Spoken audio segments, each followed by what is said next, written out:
Ladies and gentlemen, welcome to Opinion Machine, the show where we talk about all things gaming. My name is Killjoy, and today we're going to talk about live service video games, or games as a service, however you want to call it, and obviously the very recent announcement of the game Concord going away in a very short period of time. If you don't know, Concord is a live service hero shooter style game that came out on PlayStation. It's only been out a few weeks. And the PlayStation have basically announced, because the player base or the sales have been so low on it, that the game is being taken offline and will no longer be purchasable. We'll go offline September 6th, and essentially this is one of the worst cases of seeing a game come out and be put out on shelves. And it's a £40 game. It's a £40 game in this country, which is normally £50-60 is what you normally have to get, but clearly this game did not resonate with players. It's not something I would have played when I saw the trailers, when I saw the game originally. It was very much a case of, oh, okay, this looks like a game that I'm not going to like. I don't like hero shooters. I've made that very clear. I don't like hero shooters. I have no interest in playing them. They're essentially first-person MOBAs, and I don't really play MOBAs either, so they're not really for me. However, it's not often you see a big title pushed by a company like Sony or Microsoft. I think these bigger developers, bigger publishers, essentially you never really see a game like that fail the way that this seems to have failed. And yeah, I think it's time that the games industry had a bit of a talk about how games, live service games need more thought put into them, but also the fact that we're at a point with live service games where the market is very saturated now, very saturated now, with various games demanding for your time. I want to talk about various different monetization of stuff and different ways that live service is. And for those who don't know, if you need a very simple breakdown of what live service is, it is a game that comes out, usually free to play, but not always, but it's a game that comes out and the developers decide, we want to continuously support this game and make money from it. How do we do that? It could be season passes, it could be subscriptions, it could be microtransactions. How do we continue to give content to the fans of the games, but also continue to make money to support development, right? So, the idea of games as a service, live service, isn't actually, the core concept isn't bad. The idea that, hey, we create a game, people like the game, how can we continue to get money? Now, back when I used to play games growing up, especially on PC, if you take something like StarCraft, for example, you buy the game and a year later the expansion pack comes out with all your updates, your new campaigns and your units. Well, we don't live in we live in a different time now for video games, where essentially you have to keep putting out content, for the most part, quicker, and you also need to support games for a longer period of time. Games are more expensive to make, and all this, these different decisions and the different time that we live in means that things like the traditional expansion pack, which you still kind of see, is more just DLC now. It's just called downloadable content. But most games, they don't use that kind of model anymore, because what that basically means is, let's say you've got if you take RTS, because RTS works really well with expansion packs. You look at Age of Mythology Retold. That's the game that's just come out. There is DLC coming out for these different different teams you can play as in the game. In the classic game, when that game came out originally, there was a full-on expansion pack with a brand new campaign, a brand new team to play as, and all this stuff, and it was a big lump of content. So you'd pay the buy-in price, and you get a ton of new content. You get the updates. Nowadays, because the places like the eShop, the storefront on Xbox and PlayStation, even Steam, you don't need to do that, because people can get updates very easily. They can get the content very easily and things like that.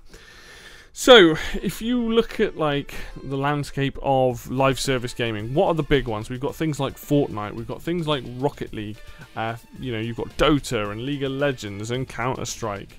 There are tons and tons and tons of different games out there that basically are vying for your attention constantly, and some games do this through weeklies, dailies, all these different quests, things like that.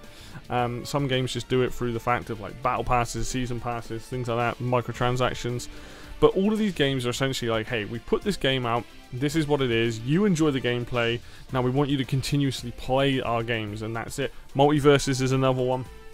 And what I think has happened as time has gone on is that we are in a period of time where a lot of these live service games, the market has become more and more saturated.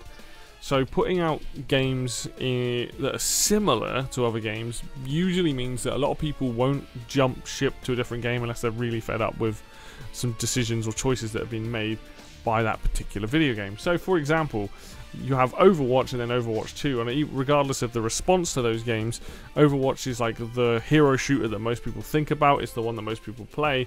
And so when you get something like Concord in this instance, which is similar concept, I mean, I haven't played Concord, so I don't know the exact ins and outs, but it's like you pick a character, you fight on a map kind of thing. It's very similar to Overwatch in that sense. You know, that's the kind of gameplay they're going for. You have to, when you make a game that's coming out like now and you want people's attention on it, you have to do things, either make the game super interesting or having a crazy art style. Like the art style and visuals and things can be really important to catch people and go, oh, that looks fun. And you have to make those decisions that will bring people in. So, and obviously Concord, as I said, is going away. Hopefully the devs, because obviously it sucks for the devs that their game has done poorly. Hopefully they can go away and turn it around. But it's a bigger warning to the wider gaming market, the industry, things like that, that we are at a point where there are so many live service games, especially in things like a hero shooter and other genres like Battle Royale and things like that, that maybe if you're going to do live service games, you need to look elsewhere for it. And that's kind of like my thought process at the moment. Like, I am somebody that doesn't play a lot of live service games. If the footage in the background of this video will most likely be, because I haven't done it yet, but will most likely be Deep Rock Galactic. Deep Rock Galactic is one of the few live service games that I play. Now, I have brought up time and time again of why I like how Deep Rock Galactic handles it. The most important thing is that you want to make your player base come back day in and day out to play your game. And to do that, you first off have to show transparency, I find, and willingness to discuss with your player base and make a game and shape this game into something that your player base is, one, happy to play, you know, essentially grow a decent player base around and a positive player base around the game. If you launch a game on PC that is free to play and has a ton of microtransactions and a battle pass, all this stuff, without actually building up and you know, a bit of respect for your player base and for them to respect you, it's only going to end badly. So when these games do come out and they do have these like concepts to them, what are you doing for the player to make it feel like they're not being nickel and dimed, essentially? So that's what this is why I'm going to use Deep Rock as the example. When you buy this game, it's about £20, I think. When you buy this game, you get access to pretty much everything you would ever need in the game without ever having to spend a penny other than the initial buy-in price. What do I mean by that? All the weapons in the game that have been added, either grenades, the weapons, things like that, they're all accessible in the game without spending a penny. Meaning that you just, through gameplay, and not crazy amounts of gameplay, but just through gameplay and doing some missions, you will unlock all that stuff. All the tweaks to the missions, you get those for free. You don't have to pay anything for them. The game continuously adds free cosmetics to the game. And this is where I think some people... This is where cosmetics are more important than I think that we allow. Because a lot of the time people are just like, hey, it's cosmetics, I don't care. But the more you give to your player base, the more that your player base is willing to give back. So, with DRG again, when you buy the game, you get all the guns and stuff accessible. Like, you do some missions to get some of them, but they don't take too long. You get the free seasonal updates, and you get the free seasonal items when they do those updates. And you also get a ton of cosmetics that you can buy in-game when you in-game money. Like, when you go mining, you get gold. Gold turns into credits. You use credits in-game to buy stuff, right? And there's other ways to buy stuff as well in-game that they do to give you multiple options of buying the gear, like the mustaches and the beards and the hats and all this sort of stuff, right? So you don't need to spend a penny on this game. And not only that, when they do seasons, I think it's either season 5 or 6 that they're on, each season is absolutely free. It has its own built-in season pass. You don't pay a penny on it. On top of that, they've recently made it so that you can go and play any of the seasons if you've missed any of the content. You don't have to feel like you're under pressure. FOMO is a big thing with a lot of these games. Rocket League is a terrible example for it. And by terrible, I mean, sorry, Rocket League is an example of a game that has FOMO built into it, like the way it plays on people really badly, so does Fortnite. But this DRG doesn't do that. DRG only makes you pay for the DLC. They do, each season they do one set of like premium DLC cosmetics, which are about £7 to £8 in the UK, right? So you can choose to buy those, but don't worry because we're going to add cosmetics in anyway. There's already so much stuff in the game to unlock that you like in terms of visual content and color palettes and all this stuff, because they respect their player base. Now, don't get me wrong. If these guys had way more money, maybe they wouldn't be that way. But this is the world we're living in. DRG, in my opinion, is the best live service game that is out there in terms of fairness. It doesn't prey on your FOMO. It doesn't prey on the fact you need to spend money. The battle pass or season pass isn't, you don't pay for it. There's one version of it. It's free. Everybody gets the same stuff. And this goes against everything else where most of these other games do tend to be frustrating for me personally.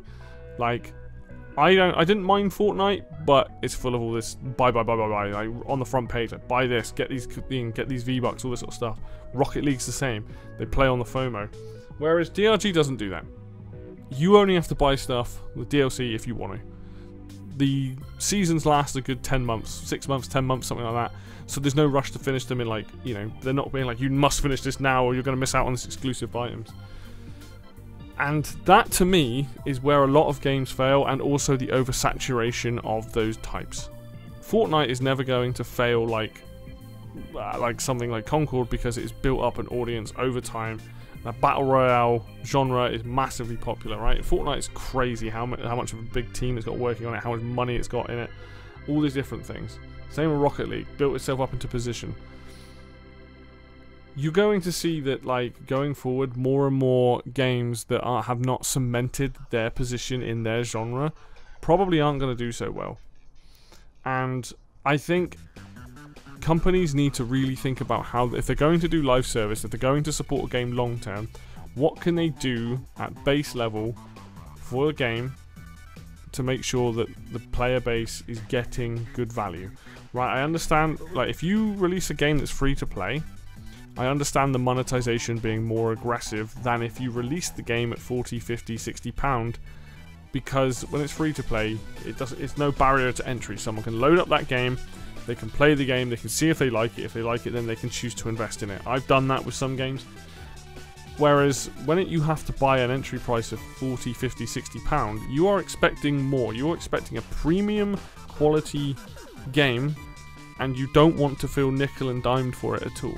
If you want a really good example of a game that in some ways does everything right but everything wrong, look at Heroes of the Storm. Blizzard are notorious for overcharging for their content. It's not the only company that does it, but it's the one that I've played their games for.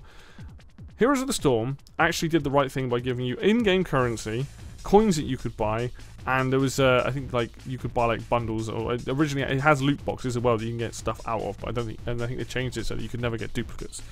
But skins in that game, like premium skins, like 10 to 15 pound. I'm like, Jesus Christ, you know. And it's one thing that's always driven me up the wall, is this idea of, you know, charging silly amounts of money for cosmetics, because no cosmetic is worth that amount of money. Sorry, it just ain't. Like £5, £6, I'm okay with that. Once you start getting to the £10 territory, I think that's outrageous. Not that your artists shouldn't be paid; they should be, but I think that is an outrageous price to charge on a skin like that. And then you see these different games coming and going. You see the ones that succeed, the ones that fail. And usually the ones that succeeded are the ones that have the worst monetization. There is different ways of monetizing these games. If you think about MMOs, if you think about World of Warcraft and how long that's been around, that's a subscription model. That is a live service game that has been going for a long, long time, but it's based on game subs. Not many games do game subscriptions anymore. I'm sure there are a few out there. But that is a very old school style of doing it. I don't think people want to pay. You're basically paying for the servers at that point. And don't get me wrong, Blizzard's got a lot of money, they probably don't need it. But you're paying for the servers, you know, if you're getting a lot of time out of it, it's probably worth it. You then have, obviously, microtransactions, which is probably the most common way. And, you know, mobile phone gaming really helped push this to the forefront. Microtransactions can be very much in your face. They can be just there. They can be in the loot box format, which is never good. Like randomness is another thing that a lot of live service games play on. There's a lot of these elements that are very similar to gambling or similar to FOMO, like the fear of missing out on things, that cause me to be very anti-live service games, because there aren't that many good examples of games that don't do these things. If you want an example of a game that probably would make, like, if you take Multiverses is like a Smash style or platform fighter style game. That is the kind of game that makes a lot of sense to turn into a live service game, because it means you can constantly add skins and characters and you can charge people for them. That's kind of what Smash Brothers could end up turning into, right? A game that has a massive budget, but it was never like that. Smash could have easily been a live service game, but it wasn't. So Multiverses is the one that we've got that is. And that game does, as recently updated, has done a terrible job of going, we've split everything up into like 4 different currencies. And it just, one, it's confusing. And 2, it just means there's a grind. There's this serious grind with a lot of these games where they're going, oh, how do we, you know, make it a bit more grindy? They might pay for stuff so they can get stuff quicker. There's all these different, it's all down to a science. It's all down to a proper thought process. It's thought about. It's very, very conniving. It's very sneaky. And I'm just not a fan of it myself. You know, we are seeing more and more of these live service games, you know, going away after a couple of years or going free to play and stuff like that.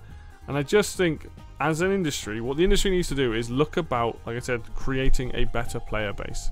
Getting a player base that is willing. Sometimes you only need 1 or 2 people that are going to spend a lot of money to really make it worthwhile, but I think it all comes down to transparency. You see roadmaps, you know, you see a lot of games do give away free stuff. You see it with seasonal things, like I said, DRG, when it's like summer, when it's winter, when it's Christmas, things like that. They're like, hey, we've got like this thing on for 2 weeks, you can get like a wintry hat and stuff, it's all free, blah, blah, blah. Games do that.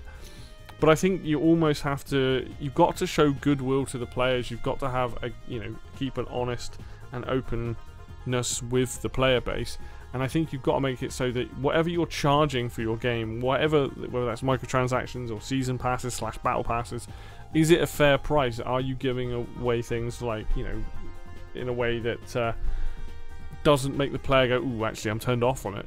And unfortunately, I think more games often than not that are going for this live service style are kind of like that. They are kind of like, how do we make the most amount of money, which is just awful. And you see this with publishers anyway, with games that aren't live services, you know, putting in more microtransactions into games that should be about £50–60.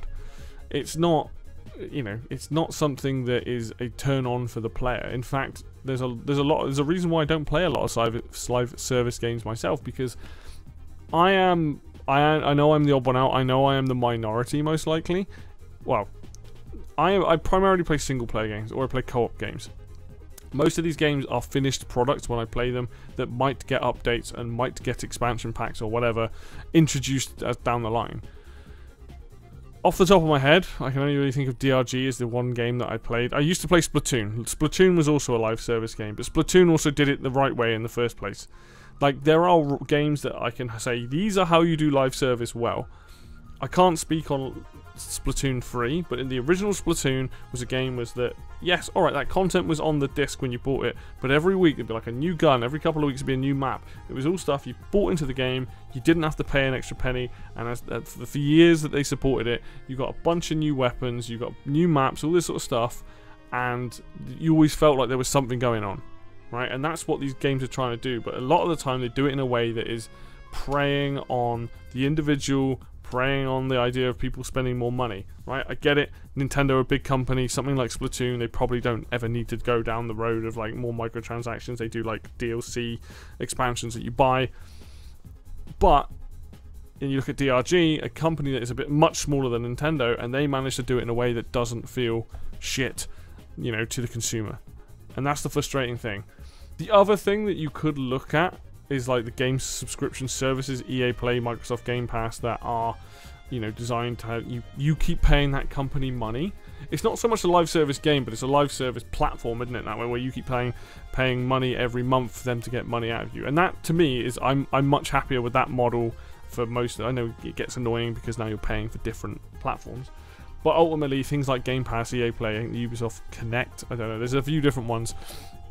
If you're going to do that, at least that way you're getting a bunch of games and you're actually getting fairly good deals for the most part. But overall, Live service games need to change.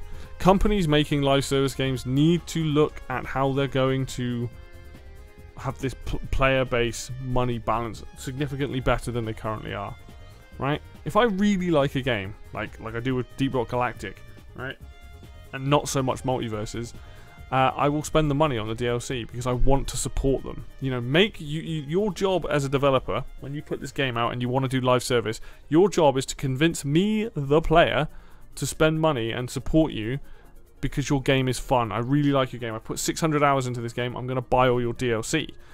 Things like that. And I just think a lot of these games coming out now, they need to think about what kind of content and how big is that product that they're putting out on the you know, first day of buying it on the release. Because honestly, like, I am a sort of person, we're gonna go take a bit of a blast on the past now. If you take a game like Time Splitters Future Perfect, a game that has an insane amount of content for a console game that came out at its time, has a really good single player, has a ton of single player modes, and has a really good 4-player multiplayer with a ton of stuff in it. Games now that are live service multiplayer games don't even have that amount of content on launch, and they don't, like, a lot of these games don't just make a normal multiplayer experience. I come from a time of arena shooters. I love Unreal Tournament. You could make a live service Unreal Tournament as long as you don't charge for maps. You just do skins for your characters. You do skins for your guns, right? And there's a way of doing that without pissing off the player base. But when I see a lot of these multiplayer games that are now live service, it's like, just make a normal multiplayer. You can add in the monetization later, you know, but that's not always going to work for some people. These things have to be decided at ground level when they're making the game.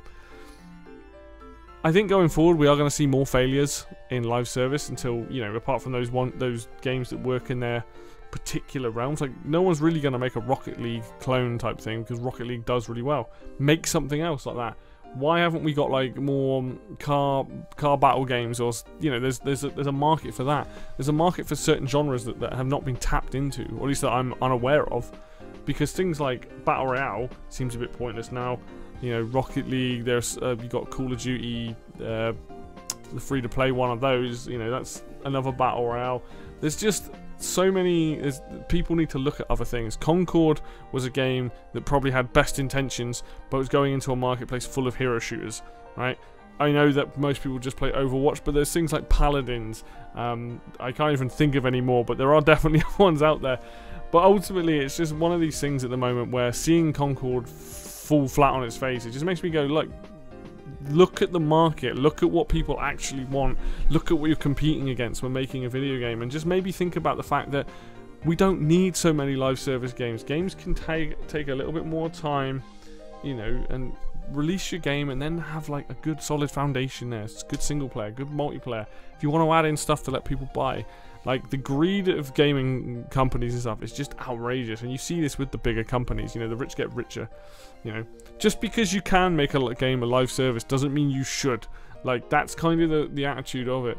How are you, and if you're going to make it from the start, how are you going to make it feel fair for the consumer? You know, that's what it comes down to. Consumers will buy your DLC and will buy your microtransactions and will buy your battle passes and season passes if they feel like they're being treated fairly. Giving away free skins and upgrades or whatever, doing things that don't feel like you have to, like, a massive grind and, you know, pay us like £5 and we'll zip you for all these levels and stuff. It's like, people will latch onto that stuff pretty quickly. Some people got more money than sense and they're going to happily buy it. But ultimately, you know, most people... And the other thing to bear in mind is most people, let's say you've got somebody who's got a partner and 1 or 2 kids, works a job. As much as I'm the kind of person who gets a lot of time to play video games, the average person that plays video games maybe only gets, like, let's say 10 hours in a week, right? It might be a little bit more than that, might be a little bit less. But if you've only got 10 hours in a week, you're only going to stick with the games that you know that you've put your time into. Call of Duty, Fortnite, Rocket League, you know, trying to break into that market and take someone else's attention away from the game that they love playing. FIFA's another one, and especially in this country, like, FIFA's huge. It's not FIFA anymore, it's EA, whatever it is, EAFC. But ultimately, like, when you're fighting in a market for that, it's very difficult, and this is what's happened with Concord. There are other games out there that clearly play better or do things better. Is this game doing better than the rest of the competition? Clearly not, hence why it's gone away. You know, live service is always going to be a contentious point, I think, in the gaming market. A lot of people that are my age and older probably aren't going to be as into it. I mean, that can vary because, you know, massively multiplayer games obviously exist and have subscription models, and they've been around for a while. But for me, like, you know, 30s upwards, it is very much a case of, like, I am very old school, and I understand that I am very much out of the equation when it comes to a lot of these things, but I know I like to do my research on games and put my money where I feel games deserve it, and, you know, it's partly the reason why I stopped caring about a lot of battle passes and season passes and things like that, because I realised preying on my FOMO, or got to spend money, all this other stuff. I was like, you know what, I just like the game, I just want to play the game, you know, I don't really want to, and that's what happened with Rocket League. Fortnite was a game that I played very briefly, enjoyed bits of it, but I was like, yeah, I don't want to spend money in this. Not everyone's got that willpower, not, you know, and these games do prey on a lot of these psychological parts, which utterly sucks. I'm sure there's plenty of stuff I'm missing out, and there's plenty of stuff I could keep going over when it comes to live service games, but ultimately, with the downfall of Concord, and probably more, I mean, even that Foam Stars game's gone free to play now, that Square Enix one, we're going to see more of these games fall flat on their face. We've seen games close down after a couple of years in the more recent years. And I hope that this is a lesson for companies to realise that, you know, you need to look about what you're making. If you are making a live service, what's your competition? Are you doing a better job than your competition? Are you going to get people switch games? You know, what's your gimmick? What's your art style like? What are you know, all these different questions, right? And that, you know, rather than releasing a more traditional game, you know. Games industry is massively oversaturated as it is. There are games coming out left, right, and centre most days. A ton of it shovelware, but also a ton of gems, plenty of indie games, all this other stuff. And quite frankly, you know, as a consumer, I have to pick and choose what I want to play. If a game is live service and is primarily a multiplayer hero shooter, then, like, you know, that's something I'm going to be like, nope, that's not for me. Someone else might really be into that genre, but you've got to be able to pull them in. What is it about that genre that people like? Do your market research better, you know. And we'll see what happens, because I'm sure we'll see more of these fail going forward. I'm sure we'll see more of them succeed. But ultimately, like, this should be a lesson to the games industry. Think about why get a live service game. It can be what's the pros, what's the negatives, and go from there. Really, this has kind of been more of a rant kind of video. I just need to kind of get this off my chest and talk about it. Obviously, the last couple of days with the whole thing with Concord, plus just in general with live service, it's something that's been I've been thinking about for a while, and I kind of just wanted to talk about it. Yeah, I think we'll put a pin in it for there. We will leave it at that, and, you know, maybe this is a subject I come back to again in the future. But until then, thank you very much for watching this video. As always, if you liked the video, hit like. If you want to see more content like this, then obviously hit subscribe. Feel free to put comments, your own opinions on what games you think are good live service and what games you think aren't. Happy to discuss that in the comments. And until next video, I will see you then.